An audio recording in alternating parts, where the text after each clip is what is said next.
Hello students, today we continue our first chapter of class 8th Civics, the Indian Constitution. In this video, we will learn about working of Constitution. तो बच्चों हमने पिछला जो video था उसके अंदर देखा था कि कॉन्स्टिट्यूशन हम कहते किसे हैं, डेफिनेशन ऑफ कॉन्स्टिट्यूशन जो थी वो हमने देखी थी। उसके बाद हमने देखी थी इम्पोर्टेंस ऑफ कॉन्स्टिट्यूशन की, कॉन्स्टिट्यूशन की इम्पोर्टेंस जो है वो क्या क्या है। नेक्स्ट हमने देखा था अबाउट द इंडियन कॉन्स्टिट्यूशन कि इंडियन कॉन्स्टिट्यूशन जो है उसमें क्या क्या फीचर्स हैं। हमने फीचर्स और किस तरीके से इंडियन कॉन्स्टिट्यूशन जो है वो बनना शुरू हुआ था वो देखा था। अब हम इस वीडियो के अंदर देखेंगे कि कॉन्स्टिट्यूशन जो है वो किस तरीके से, जो इंडियन कॉन्स्टिट्यूशन है वो किस तरीके से बनाया गया था, ठीक है, किस तरीके से उसे प्रिपेयर किया गया था। तो हम यहाँ पर इंडियन कॉन्स्टिट्यूशन की जो प्रिपरेशन थी वो देखेंगे। तो सबसे पहले हम देखते हैं the constitution of India was draft by the constituent assembly. Constitution जो था वो किसके थ्रू जो है वो ड्राफ्ट किया गया, कॉन्स्टिट्यूएंट असेंबली के थ्रू। जब इंडिया इंडिपेंडेंट हुआ तो उसके बाद में एक कॉन्स्टिट्यूएंट असेंबली जो है वो बनाई गई कॉन्स्टिट्यूशन को प्रिपेयर करने के लिए। The Constituent Assembly held its first meeting on 9 December 1946 और इसकी फर्स्ट मीटिंग जो है वो कब हेल्ड की गई, 9 दिसंबर 1946 में इसकी पहली जो है वो मीटिंग हुई थी। और उसमें कॉन्स्टिट्यूएंट असेंबली के सारे मेंबर्स जो हैं वो इकट्ठे हुए थे and doctor Rajendra Prasad was elected as the president of the constituent assembly. और डॉक्टर राजेंद्र प्रसाद को कॉन्स्टिट्यूएंट असेंबली का प्रेसिडेंट जो है वो बनाया गया, ठीक है, इलेक्ट किया गया।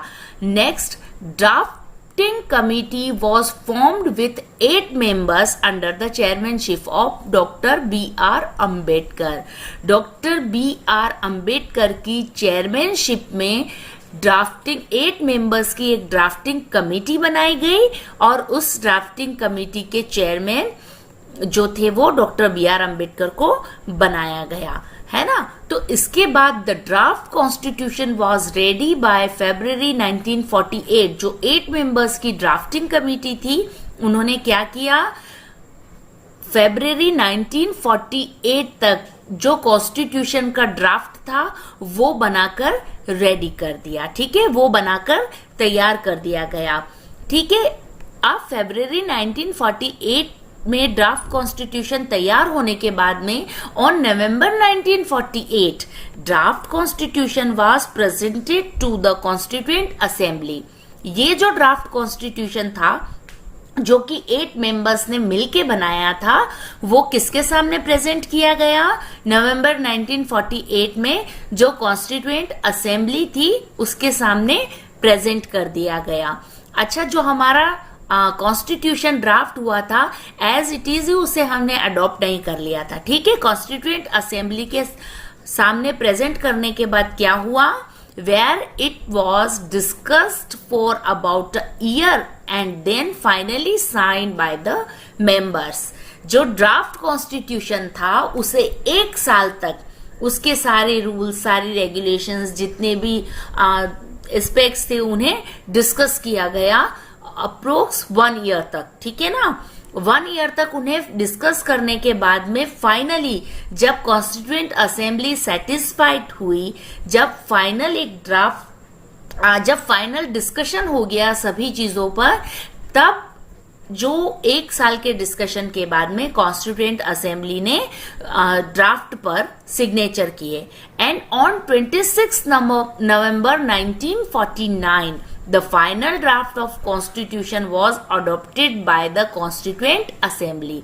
और 26 नवंबर 1949 को एक फाइनल जो कॉन्स्टिट्यूशन का ड्राफ्ट था वो बनके बिल्कुल तैयार हो गया था और कॉन्स्टिट्यूएंट असेंबली ने उसे अडॉप्ट कर लिया था। उसे अडॉप्ट करने के बाद ये डिसाइड किया गया कि ये जो कॉन्स्टिट्यूएंट असेंबली ने जो कॉन्स्टिट्यूशन बनाया है वो कब फोर्स में आएगा? ऑन 26 जनवरी 1950 को। तो एज वी ऑल नो कि हमारा जो कॉन्स्टिट्यूशन है वो कब इनफोर्स हुआ था? 26 जनवरी 1950 में, ठीक है।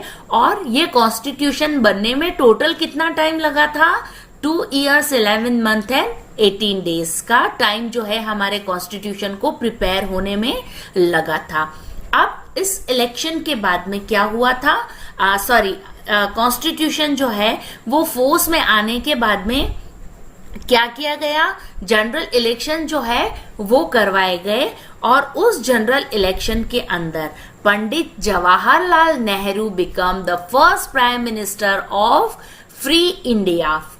जो पंडित जवाहरलाल नेहरू थे वो फ्री इंडिया के फर्स्ट प्राइम मिनिस्टर जो है वो इलेक्ट हुए। And doctor Rajendra Prasad become the first president of free India.